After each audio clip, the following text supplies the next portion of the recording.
கண்டிப்பா மகாநதி சீரியலை வந்து பார்க்கும் பொழுதெல்லாம் வந்து நமக்கு அடிக்கடி தோன்ற ஒரு விஷயமா இருந்தது. இந்த கதை பரவால்ல, எங்கெங்கேயோ போனாலும் ஒரு கட்டத்துக்கு அப்புறமா கொஞ்சம் மெச்சூர்டா இந்த ரிலேஷன்ஷிப்ஸ் எல்லாம் வந்து ஹேண்டில் பண்ண ஆரம்பிக்கிறாங்க.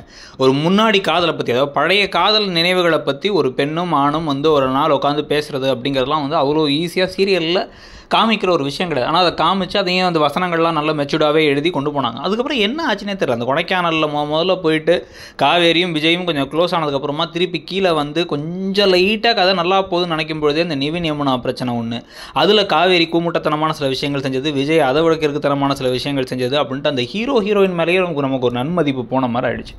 அங்கேருந்து அப்படியே கதை இது அப்படியே இறங்க முகம் தான். அதுக்கப்புறம் இப்போ வந்து பார்த்தீங்கன்னா காவேரி வந்து இப்போ வெண்ணிலாவை கூப்பிட்டு வந்தாங்க. அதுக்கு வந்து 2 நாள் டைம் எடுத்துக்கிட்டாங்க. இவர்கிட்ட சொல்லாமலே அவங்கள கூப்பிட்டு வந்துட்டாங்க. கூப்பிட்டு வந்ததுக்கப்புறமா அவர் வந்து என்ன பண்ணுறாரு அப்படின்னா வந்து லெட்டர் எழுதி வச்சுக்கிட்டு இருக்காரு. இதெல்லாம் வந்து பார்த்தா கேலி கூத்தாக இருக்குது. பார்த்துக்கிட்டு இருந்த ஒரு சீரியலில் நம்ம எல்லாத்தையுமே வந்து லூஸ் ஆக்கிற மாதிரி வகையில் வந்து இன்னமும் இந்த காலத்தில் லெட்டர் எழுதி வச்சுட்டு போனாங்க. அதை வந்து இன்னொருத்தவங்க பார்த்து கிழிச்சு வச்சாங்க. அதனால உங்களுக்கு விஷயம் தெரியாமல் போயிடுச்சு. அட்லீஸ்ட் மெசேஜ் அனுப்புனாங்க, அந்த மெசேஜை பார்த்து டெலிட் பண்ணாங்கன்னா கூட ஒரு லாஜிக் இருக்குங்களாம். யார் இப்போ லெட்டர் எழுதி மேலே இப்போ மடித்து வச்சுட்டு போயிட்டு இருக்கா? இதே மாதிரி தான் காவேரி ஓடி போகும்போது ஏதாச்சும் ஒரு விஷயம்லாம் பண்ணிருப்பாங்க. பல விஷயங்கள் நடந்துச்சு.